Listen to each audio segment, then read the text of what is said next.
ভোটের আগে আবার বড় খেলা শুরু করে দিলেন মমতা বন্দ্যোপাধ্যায়। রাজ্য বিধানসভায় ভোট অন অ্যাকাউন্ট পেশ করেই বড় ঘোষণা করে দিলেন। হলো লক্ষ্মীর ভাণ্ডার ফেব্রুয়ারি মাস থেকেই তারা পাবেন। 500 টাকা করে বেড়ে গেল সবার জন্য। ধরুন সিভিক, গ্রিন পুলিশ, গ্রামীণ পুলিশ, আইসিডিএস, আশাকর্মী থেকে শুরু করে প্যারা টিচার, শিক্ষাকর্মী, শিক্ষাবন্ধী সব নানা রকম আছে, যেগুলো অলরেডি বলেছে, এগুলো তো যুক্ত করা হয়েছে। প্লাস আশারা মেয়েরা যারা কাজ করে এবং আইসিডিএস, আমি মনে করি যে ওদের মাতৃকালীন ছুটিটা পাওয়া উচিত। যদিও এটা একটা প্রজেক্ট, এটা সরাসরি গভর্নমেন্টের চাকরি নয় আশা, এটা একটা প্রজেক্ট। 15 বছর ধরে রাজ্যে ক্ষমতায় রয়েছেন মুখ্যমন্ত্রী মমতা বন্দ্যোপাধ্যায়, কিন্তু 15 বছরে শিল্প কোথায়, নতুন বিনিয়োগ কোথায়? উল্টে বেড়েছে দুর্নীতি, কাটমানি, শিক্ষক নিয়োগ কেলেঙ্কারি, একাধিক দুর্নীতির তদন্ত চলছে। ঋণে জর্জরিত রাজ্য, লক্ষ্মীর ভাণ্ডার, অনুদান বাড়িয়ে আবার ভোটের আগে ভোট কেনার কৌশল। এপ্রিল মাস থেকে কোনো প্রতিশ্রুতি কার্যকর সম্ভব নয়, কারণ আপনারা সবাই জানেন যে ফাইনাল ভোটার লিস্ট বেরোনোর পরে যে কোনো সময় মডেল কোড অফ কন্ডাক্ট লাগু হয়ে যেতে পারে। মডেল কোড অফ কন্ডাক্টের নিয়মই হচ্ছে বেনিফিটের অ্যামাউন্ট বাড়ে না, বেনিফিশিয়ারির সংখ্যা বাড়ে না।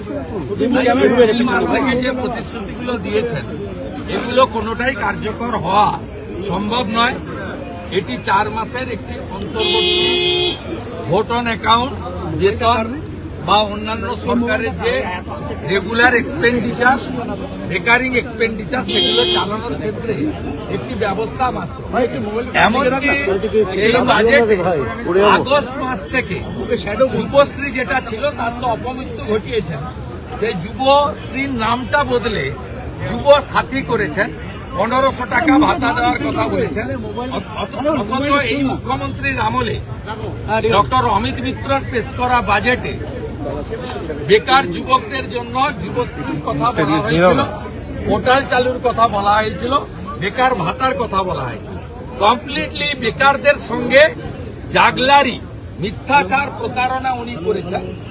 এবং তিনি সুপ্রিম কোর্টের অর্ডার পাওয়ার পরে ওই পোর্শনটা ওনার পড়াই উচিত হয়নি, যেখানে 4% ডিএর কথা বলেছেন, যেখানে 7th পে কমিশন তৈরি করেনি, সেখানে 6th পে কমিশনের কথা বলা হয়েছে। এই বাজেটে এই রাজ্যের রাজস্ব বৃদ্ধির কোনো পরিকল্পনা নেই, বেকার বিরোধী বাজেট, চাকরির কোনো লক্ষ্যমাত্রা নেই, এবং কন্ট্রাকচুয়াল লোকেরা শুধুমাত্র আশা, আইসিডিএস, সিভিক ভলেন্টিয়ার নয়, ডাটা এন্ট্রি অপারেটর থেকে ভিলেজ রিসোর্স পার্সন থেকে নানা ধরনের যারা কন্ট্রাকচুয়াল রয়েছে, থার্ড পার্টি কন্ট্রাকচুয়াল, পরিবহনের ড্রাইভার কন্ট্রাক্টর থেকে শুরু করে ওয়েবেলের মাধ্যমে নিযুক্ত লোকজন, তাদের জন্য কোনো সুনির্দিষ্ট প্রতিশ্রুতি নেই।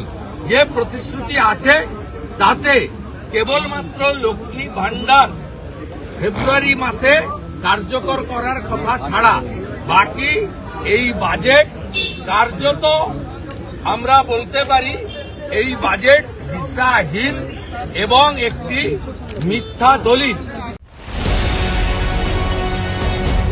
এপ্রিল মাসে বিজেপি সরকার এলে মে মাসের ক্যাবিনেটে আমরা আপনাদেরকে 1 জুনের আগে 3000 টাকা করে আপনাদেরকে ঢুকাবো।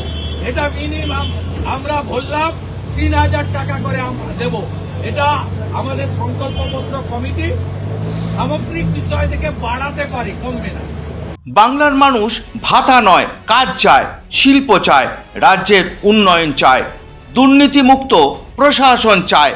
আর মমতা বন্দ্যোপাধ্যায় চান ক্ষমতায় ফিরতে, ভাতার অনুদান বাড়িয়ে মানুষের ভোট পেতে।